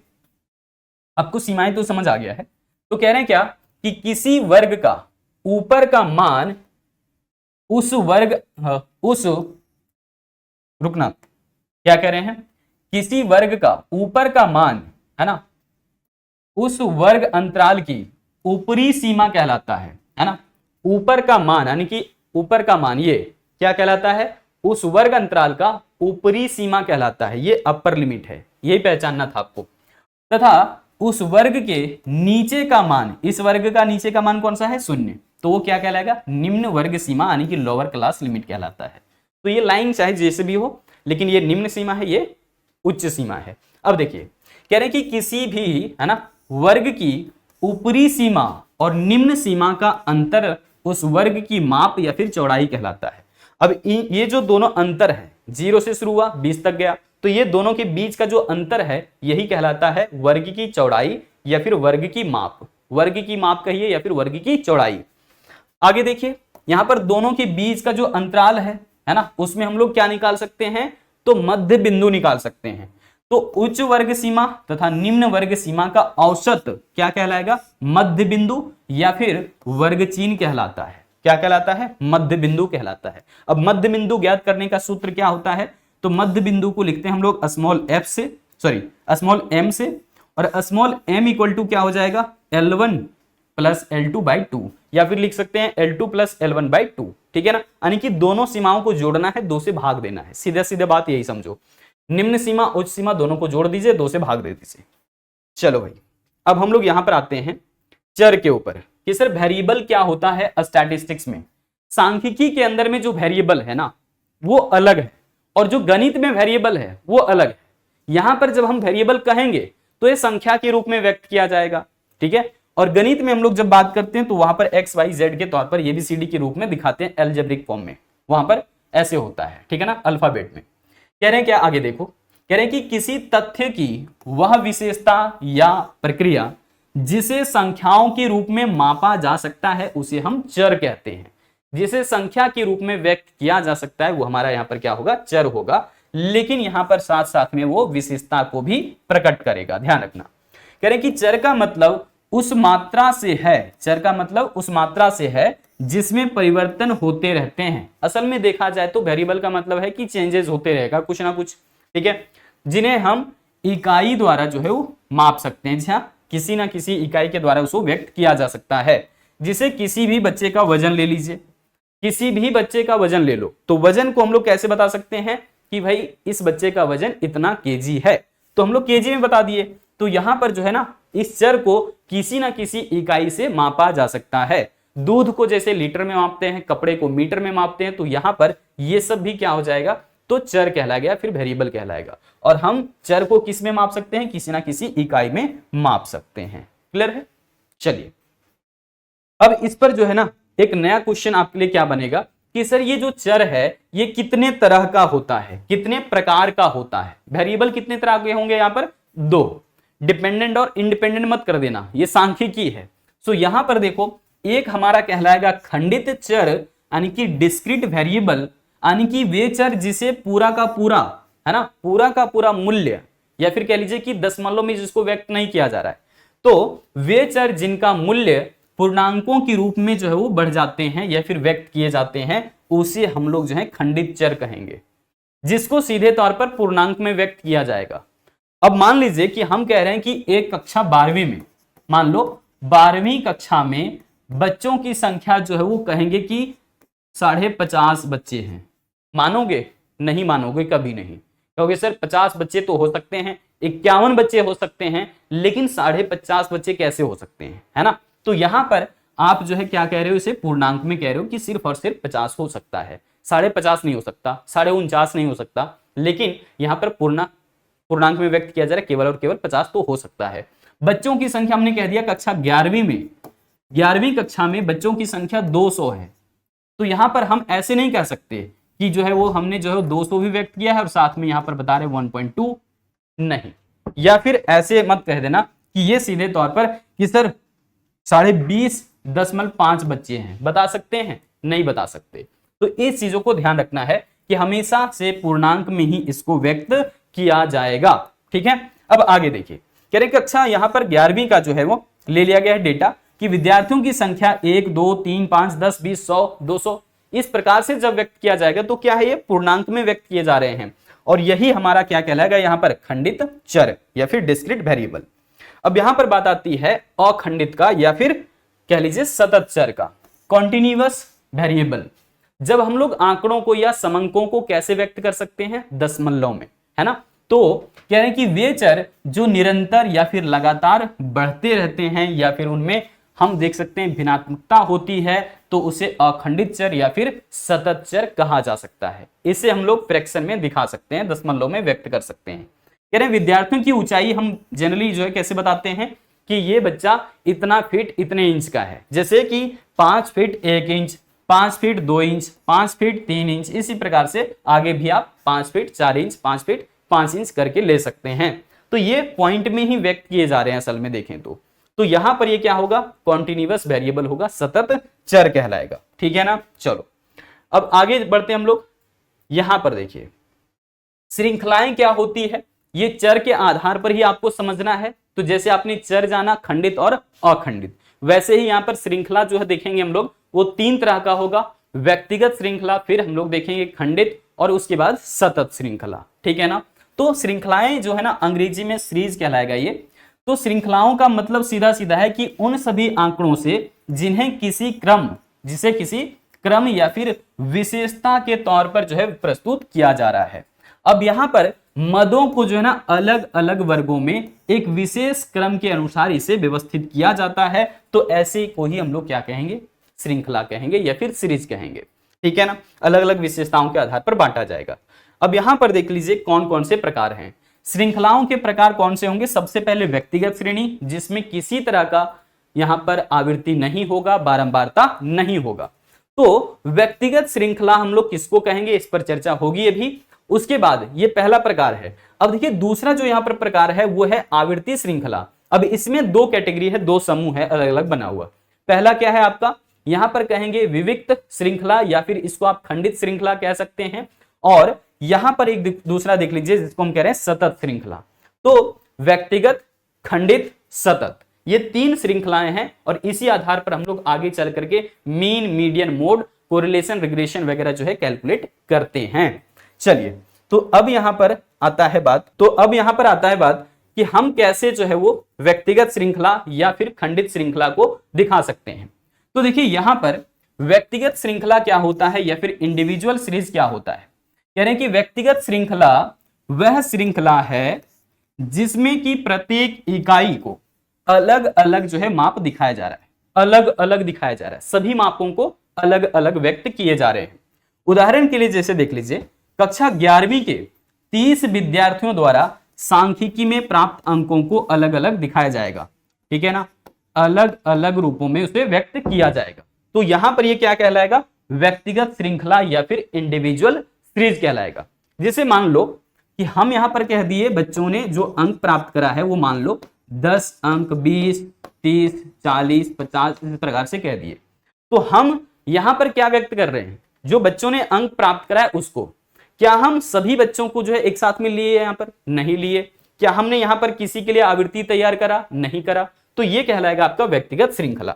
इसके लिए स्पेशल देखिए यहां पर हमने पॉइंट नोट कर रखा है, कह रहे हैं कि इस श्रृंखला में मदों का कोई भी वर्ग नहीं होता या फिर ना ही इस कोई भी पद का आवृत्ति होता है, ना ही आवृत्ति है ना ही इसे वर्ग में बनाया जा रहा है। तो ये क्या कहलाएगा, केवल और केवल व्यक्तिगत श्रृंखला। हर एक बच्चे का अंक अलग अलग आया है तो हमने उसे अलग अलग ही व्यक्त करा है, तो ये व्यक्तिगत श्रृंखला के तौर पर उभर करके आया है, ठीक है ना।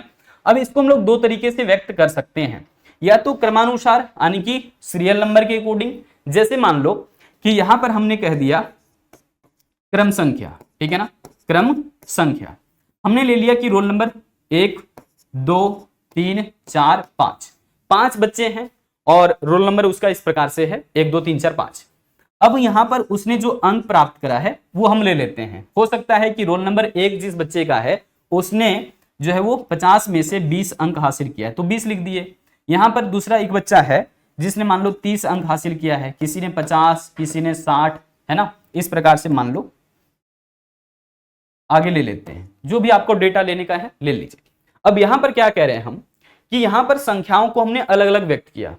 इस बच्चे का इतना अंक आया है, दूसरे बच्चे का इतना, तीसरे बच्चे का इतना, चौथे बच्चे का इतना, पांचवें बच्चे का इतना अंक आया है। हमने यहां पर ये नहीं देखा कि कौन सी संख्या इसमें बड़ी है कौन सी छोटी है, हमने सिर्फ ये देखा कि उसके जो है रोल नंबर क्या है, उसके अनुसार मैंने इस चीज को बैठा दिया। समझ पा रहे हैं। तो ये तरीका पहला ये हो सकता है। दूसरा तरीका हमारे पास क्या होगा, देखिए दूसरा तरीका हमारे पास क्या होगा कि हम आंकड़ों को आरोही या फिर अवरोही क्रम में व्यक्त करें। देखिए ये जो आंकड़े हैं इसको सजाया जा सकता है। जैसे कि यहां पर मान लो हम अगर सिर्फ अंक की बात करें, यहां पर हमें सीरियल नंबर से अब यहां पर कोई मतलब नहीं रहेगा। हम क्या करेंगे, या तो आरोही में यानी कि बढ़ते हुए क्रम में या फिर अवरोही में यानी कि घटते हुए क्रम में इसे व्यक्त करेंगे। तो सबसे यहां पर छोटा सा कौन सा हम ले लेते हैं, पहले 20, फिर 30, 40, 50 भी है, ठीक है, और 60 भी है। तो यहां पर देखिए हमने कैसे व्यक्त करा है इसको, बढ़ते हुए क्रम में। तो इस प्रकार से सजा सकते हैं। या फिर आपके पास ऐसा भी ऑप्शन बनता है कि पहले आप बड़ी संख्या ले लीजिए, फिर उससे छोटा, फिर उससे छोटा, फिर उससे छोटा और फिर उससे भी छोटा। तो इस प्रकार से जब व्यक्त करें तो यानी कि घटते हुए क्रम में, ये क्या है बढ़ते हुए क्रम में। तो इस तरीके से आप असेंडिंग या डिसेंडिंग ऑर्डर में ले सकते हैं। ये रहा व्यक्त करने का तरीका। लेकिन अब यहां पर देखिए दूसरा आपके लिए जो चर है या फिर श्रृंखला है वो क्या है। श्रृंखला कौन सी होगी, यहां पर आवृत्ति श्रृंखला यहां पर बोल रहे हैं, लेकिन इसके जो है दो अलग अलग प्रकार निकलेंगे। एक तो आपका जो है खंडित, जिसको हम लोग कह रहे हैं डिस्क्रीट सीरीज कह रहे हैं। क्या बोल रहे हैं, डिस्क्रीट सीरीज बोल रहे हैं, डिस्क्रीट सीरीज। और नेक्स्ट आपका एक और क्या है, यहां पर देखिए, यहां पर बोल रहे हैं एक कॉन्टिन्यूअस सीरीज, कॉन्टिन्यूअस सीरीज, ठीक है ना। तो ये दो अलग अलग श्रृंखलाएं हैं। अब इसकी चर्चा आगे होगी। देखिए यहां पर आपके लिए जरूरी हो जाता है पहले आवृत्ति को समझना कि आवृत्ति होता क्या है। तो आपने पहले भी कोशिश करा था, इस चीज को देखा था भी, है ना। और वहां पर जो है हम लोगों ने बना करके भी देखा था कि बारंबारता या आवृत्ति कैसे आता है।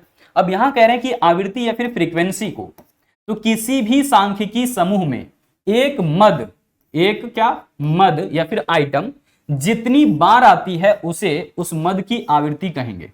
मान लीजिए उदाहरण के तौर पर देखो, जैसे हमने कह दिया कि यहां पर है 10, 20, 30, 10, 10। अब इसी चीज में अब यहां पर देख रहे हो कि इस प्रकार से दिया गया है ना। ये सारा हमने मान लिया अंक है, यानी कि x मान रहे हैं, यहाँ पे x लिख रहे हैं, इसका मतलब अंक है। तो ये सारे अंक हमें बच्चों से प्राप्त हुए हैं कि किसी बच्चे ने 10 अंक लाया, किसी ने 20, किसी ने 30, फिर किसी एक और बच्चा होगा 10 अंक लाया होगा, एक और बच्चा होगा जिसने 10 अंक लाया होगा। अब इसी चीज को हम कैसे व्यक्त कर सकते हैं, यहां पर देखिए, यहां पर हम पहले लिख लेंगे इस प्रकार से सजा करके 10, 20, 30 जितना भी अंक आया है। अब ये देखेंगे कि 10 अंक लाने वाले बच्चों की संख्या कितनी है। तो यहां पर देखिए 1, 2, 3 बच्चे हैं तो लिख दीजिए 3। यही कहलाएगा क्या, आवृत्ति। यानी कि जो मद जितनी बार आता है, जितनी बार, तो ये कितनी बार आया है, 3 बार, तो 3 क्या कहलाएगा, आवृत्ति कहलाएगा 10 का। तो 10 की आवृत्ति कितनी हो गई, 3। 20 कितने बार आया है, केवल 1 बार। 30 कितनी बार है, 1 बार। तो यहां पर देख रहे हैं जो मद जितनी बार आएगा उसकी वो आवृत्ति कहलाएगा। जैसे इस पूरे मद में, यहां पर पूरे मदों को देखो तो 10 जो है वो कितनी बार आया है, 3 बार। तो हम इसकी आवृत्ति कितना तैयार कर दिए, 3। 20 कितनी बार है, केवल 1 बार, तो हमने इसके सामने लिख दिया 1। 30 कितनी बार है, केवल 1 बार, तो हमने लिख दिया 1। ठीक है, तो यहां पर जो मद जितनी बार आता है उसे हम लोग उसकी आवृत्ति कहेंगे। अब वर्ग आवृत्ति क्या होता है, वर्ग आवृत्ति को समझने की ज्यादा जरूरत है, क्योंकि यहां पर ज्यादातर आप कैलकुलेशन इसी बेस पर करने वाले हैं। कह रहे हैं कि किसी भी वर्ग में आने वाले मदों या चरों की संख्या को वर्ग आवृत्ति कहा जाएगा। जैसे मान लीजिए कि यहां पर एक वर्ग दिया गया है 10 से 15। अब 10 से 15 अंक लाने वाले बच्चे, 10 अंक से ज्यादा लेकिन 15 अंक से कम लाने वाले अंक, इस अंक के बीच में, यानी कि 10 अंक से ज्यादा लेकिन 15 अंक से कम लाने वाले बच्चों की संख्या कितनी है, 4 है। तो 4 विद्यार्थी यहां पर जो है वही 4 क्या कहलाएगा, यहां पर वर्ग आवृत्ति कहलाएगा। कि इस वर्ग में यानी कि 10 से ज्यादा अंक और 15 से कम अंक लाने वाले बच्चों की संख्या कितनी है, 4 है। तो इस वर्ग की आवृत्ति कितनी हो जाएगी, 4 हो जाएगी। क्लियर, चलो अब यहां पर आइए, जब हम लोग सतत की बात कर रहे हैं तो मिलान चिन्ह तो आपको समझना बनता है। विशेष करके यहां पर मिलान चिन्ह जिसको हम लोग टेली मार्क भी कहते हैं, तो इस चीज को समझना कैसे तैयार किया जाता है। कह रहे हैं कि प्रत्येक वर्ग की आवृत्ति को एक रेखा के रूप में, ऐसे खड़ी रेखा है ना, एक रेखा के रूप में दिखाया जाता है। यहां पर एक ऐसे कर दो, खड़ी रेखा ज्यादा अच्छा हो, एक खड़ी रेखा के तौर पर दिखाया जाता है। इसे हम क्या कहते हैं, मिलान चिन्ह कहते हैं। जैसे देखिए यहां पर हमने मान लो कि वर्ग ले लिया 0 से 10, 10 से 20, 20 से 30, ठीक है ना, और आगे 30 से 40, कुछ भी ऐसा कर देते हैं। ये हो गया। अब हम क्या कर रहे हैं, ध्यान दीजिए, हमने लिख दिया यहां पर 10, 20 ऐसे मान लेते हैं, 5, 7, 8, 9, 12, 15, 17, 20, 22, 25, है ना, 35, 21, 20, 28, कुछ भी ऐसा ले लिए। अब बताइए अगर हम इसका वर्ग तैयार कर दिए हैं, अब उसके हिसाब से हम इसकी आवृत्ति लिखें तो कैसे लिखें। तो सबसे पहले क्या बनाना होता है, मिलान चिन्ह को बनाना होता है। तो 0 से ज्यादा लेकिन 10 से कम कितना है, 1, 2, 3, 4, और भी कोई है 10 से कम, बिल्कुल भी नहीं। तो यहां पर आप लिखेंगे 4, लेकिन 4 सीधा नहीं लिख देना है, ऐसे लिखेंगे 1, 2, 3, 4, ठीक है ना। अब आगे देखिए, यहां पर 10 से ज्यादा लेकिन 20 से कम, 10 से ज्यादा ये है 1, 2, 3, 3 हो गया, ठीक है। तो यहां पर आप लिखेंगे 1, 2, 3। फिर 30 से कम लेकिन 20 से ज्यादा, 20 से ज्यादा 30 से कम, 20 से ज्यादा 20 भी ले सकते हैं, 22 भी ले सकते हैं, 1 2 3 4 5 6। तो यहां पर लिखेंगे 1 2 3 4, लेकिन 5 कैसे लिखना है, तो ऐसे क्रॉस करके, और 6 थोड़ा सा हट करके लिखना है, ठीक है ना। तो यहां पर 5 का बंडल ये बन गया और एक अकेला ये, तो 5 और 1 कितना हो गया, 6 यहाँ पे। 30 से ज्यादा लेकिन 40 से कम, 30 से ज्यादा कौन सा है, देखिए यहाँ पर केवल और केवल 35 दिख रहा है, जो कि 40 से कम भी है और 30 से ज्यादा भी है। तो इसके लिए केवल एक ही रेखा इसे खींचा जाएगा। अगर इसमें 7 दिखाना होगा तो आप इसमें खींचोगे 1, समझ पा रहे हो। इसी प्रकार से आपको फिर 5 बनाना हो तो इसमें करेंगे 1 2 3 4 हो गया और फिर क्रॉस कर देंगे। क्लियर है, तो ये चीजें आपको हो गई है क्लियर। अब यहां पर देख लो एक एक करके एमसीक्यूज फॉर्मेट में कि निम्नलिखित में से कौन सा वर्गीकरण का उद्देश्य है, वर्गीकरण क्यों किया जाता है, मकसद क्या होता है, आंकड़ों को सरल बनाना है, संक्षिप्त बनाना है, ये भी सही है, आंकड़ों को तुलना करने योग्य तैयार करना होता है, तो इनमें से सभी जवाब बिल्कुल सही हो जाएगा, ठीक है ना, इनमें से सभी बिल्कुल सही जवाब है। चलिए आगे बढ़ते हैं। यहां पर देखिए अगला क्वेश्चन क्या कह रहा है कि जब आंकड़ों का वर्गीकरण जो है ना समय के अनुसार किया जाता है तो इसको हम लोग क्या कहते हैं, कालानुक्रमिक वर्गीकरण या फिर समयानुसार वर्गीकरण कहते हैं, ठीक है, क्रोनोलॉजिकल क्लासिफिकेशन बोलते हैं। अगला क्वेश्चन क्या कह रहा है, ये देखिए कह रहे हैं कि किसी तथ्य की वह विशेषता जिसे संख्याओं के रूप में मापा जा सकता है, तो तथ्य की वह विशेषता को हम लोग क्या बोलेंगे भाई, चर बोलेंगे, है ना। चलो आगे बढ़े, कह रहे हैं कि वह श्रृंखला जिसमें प्रत्येक वर्गांतर की ऊपरी सीमा के मूल्य स्तर वाली मद उस वर्गांतर में शामिल नहीं होती है तो उसे हम लोग अपवर्जी कहेंगे। यहां पर अपवर्ती हो गया है, अपवर्जी यानी कि एक्सक्लूसिव, अपवर्जी श्रेणी कहलाएगा ये, रुकना, अपवर्जी श्रेणी, तो ये कहलाएगा अपवर्जी श्रेणी, ठीक है ना। चलिए आगे बढ़ते हैं। यहां पर देखिएगा मध्य मूल्य या फिर मिड वैल्यू ज्ञात करने का तरीका क्या होता है, सूत्र क्या होता है, तो m इक्वल टू लिखते हैं L1 प्लस L2 बाय 2। कई बार होता है कि यहां पर L2 पहले कर दिया जाता है, L1 बाद में, तो ऐसा जो है हो सकता है, लेकिन अगर परीक्षा में दोनों रहे, मान लीजिए कि यहां पर m इक्वल टू लिख दिया L2 प्लस L1 बाई 2, तो ये भी सही है हमारा, ये भी सही है, दोनों सही है। लेकिन परीक्षा में अगर दोनों ऑप्शन दिए हुए हैं तो पहला केवल टिक लगाना, ठीक है ना, कंफ्यूजन में रहने की जरूरत नहीं है, ठीक है, कई बार ऐसा किया गया है, मैंने देखा था प्रश्न। चलो भाई अब यहां पर एक क्वेश्चन और है, क्या कह रहे हैं कि अनुमेलन विधि के अनुसार निम्नलिखित चिन्हों में से कौन सा चिन्ह 5 की आवृत्ति को प्रकट कर रहा है, तो 4 रेखाएं सीधे सीधे खींचिए, 1 2 3 4 और 5 ऐसे क्रॉस करके, तो यहां पर सही जवाब क्या हो जाएगा हमारा, ऑप्शन बी, ठीक है ना। चलिए तो एक और क्वेश्चन इसमें है, यहां पर देखेंगे क्या कह रहे हैं कि किसी वर्ग की ऊपरी सीमा जिसको हम लोग कहते हैं L2 और निचली सीमा जिसे कहते हैं L1 के अंतर को क्या कहते हैं, तो इसे देखो हम लोग इसको कहेंगे वर्ग विस्तार, क्या बोलेंगे, वर्ग विस्तार कहेंगे, यानी कि यहां पर L2 माइनस L1 किया जा रहा है, दोनों के बीच का अंतर क्या कहलाता है, वर्ग विस्तार कहलाता है, तो ऑप्शन ये जो है बी सही हो जाएगा। इसके ऊपर आगे आप चैप्टर्स पढ़ने वाले हो, ठीक है ना, तो ये सारी चीजें आपकी बहुत अच्छे से कवर हो गई है। यहां पर एक और देख लीजिए, बात समाप्त हो गया है कि आंकड़ों को जब समयावधि के अनुसार, है ना, वर्गीकृत किया जाता है तो ये क्या कहलाता है ना, समय के अनुसार वर्गीकृत किया जा रहा है तो कालानुक्रमिक वर्गीकरण या फिर समयानुसार वर्गीकरण। बाकी नीचे के हो गए ना, सही है। चलो भाई रिपीटेशंस, है ना, तो फिर से हम लोग जो है वो इसी तरीके से आगे के सारे चैप्टर्स कवर करने वाले हैं। आज इस सेशन में रहेगा इतना ही। जय हिंद।